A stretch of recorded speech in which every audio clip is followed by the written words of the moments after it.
একটু খেয়াল করে দেখবেন আমার রেসিপিতে সবসময় ২টা জিনিস কমন থাকে।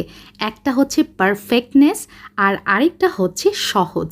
আমি সবসময় যেটা চেষ্টা করি আমার রেসিপি সহজভাবে আমার ভিউয়ার্সদের সাথে শেয়ার করতে, কারণ আমি বিশ্বাস করি রান্না সহজই হওয়া উচিত। এত সুন্দর এবং মজার একটা রেসিপি কিভাবে বাড়িতে ঝটপট আপনারা তৈরি করে ফেলতে পারবেন, আজকে আমি সেটাই দেখাবো আমার এই ছোট্ট ভিডিওতে।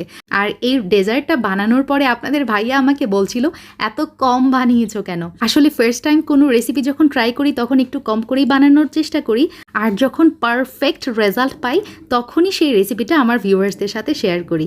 যাই হোক, এখানে আমি নিয়েছি টপিক্যাল হুইপড ক্রিম। এখানে দেখতে পাচ্ছেন আমি কিভাবে এই হুইপড ক্রিমটা ব্যবহার করি।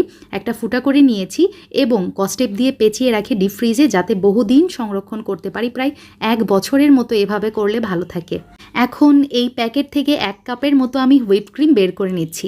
তার সাথে দিয়ে দিব 2 টেবিল চামচ পরিমাণ এখানে আছে সুগার। আচ্ছা, আপনাদের পছন্দ মতো কিন্তু মিষ্টি এখানে ব্যবহার করতে পারেন। এখন যেটা করব, একটা হ্যান্ড বিটারের সাহায্যে খুব ভালোভাবে ক্রিমটাকে 2 মিনিটের জন্য বিট করে নিব। দেখতে পাচ্ছেন একটা সফট ক্রিমে কিন্তু পরিণত হয়েছে। এখন এই ক্রিমের মধ্যে অ্যাড করে দিব ম্যাঙ্গো পাল্প। এখানে প্রায় হাফ কাপের বেশি আছে। 2টা মিডিয়াম সাইজ আম আমি চিপে নিয়েছি এবং আগে থেকেই ব্লেন্ড করে তারপরে কিন্তু এই ক্রিমের মধ্যে মিলিয়ে দিলাম। ম্যাঙ্গো পাল্প এবং ক্রিম 2 মিনিট খুব ভালোভাবে বিট করে নেওয়ার পর দেখতে পাচ্ছেন আমার কিন্তু ক্রিম একদম রেডি।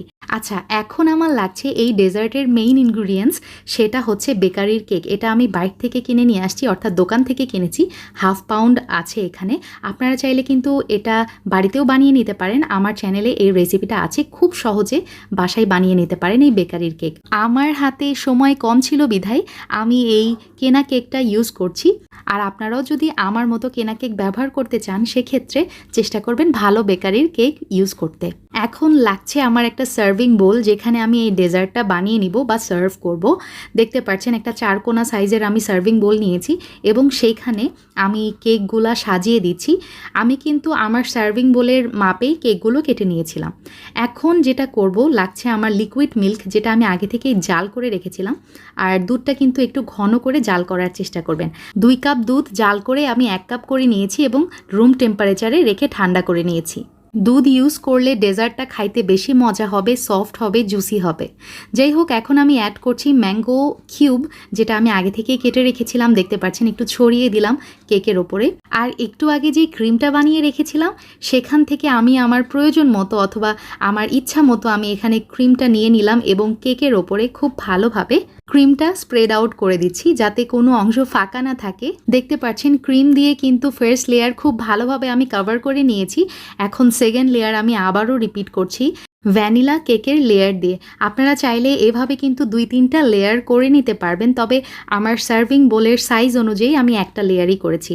এই পর্যায়ে আবারও ওপর দিয়ে দুধ দিয়ে দিবেন, অবশ্যই এই কাজটা করবেন। আমিও দিয়েছিলাম, তবে ক্যামেরার প্রবলেমের কারণে ফুটেজটা নিতে পারিনি বলে দুঃখিত।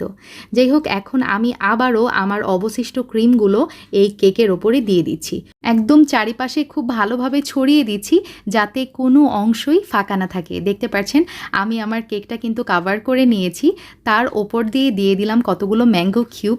আচ্ছা, ডেকোরেশন কিন্তু সম্পূর্ণই আপনার বিষয়। আর আমি এখানে ইউজ করছি সুইট বল। এটা কিন্তু কেক ডেকোরেশনের যেই দোকানগুলো আছে সেগুলোতে গেলেই আপনারা পেয়ে যাবেন, অথবা যে কোনো গ্লোসারি শপ লাইক স্বপ্ন, আগোরা, মিনা বাজার, এগুলোতেও কিন্তু আপনারা খোঁজ করলেই এই সুইট বলগুলো পেয়ে যাবেন।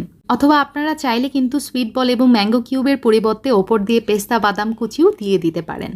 আগের দিন রাতে ডেজার্টটা বানিয়ে ফ্রিজে রেখেছিলাম এবং পরের দিন গেস্ট আসলে দুপুরে আমি এই ডেজার্টটা কাট করেছি।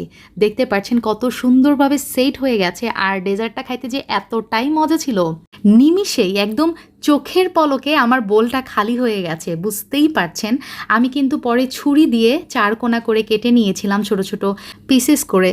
এই ডেজার্টটা ফ্রিজে 4 থেকে 5 দিনের মতো ভালো থাকবে।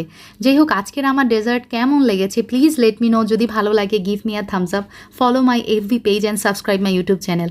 আল্লাহ হাফেজ, আসসালামু আলাইকুম।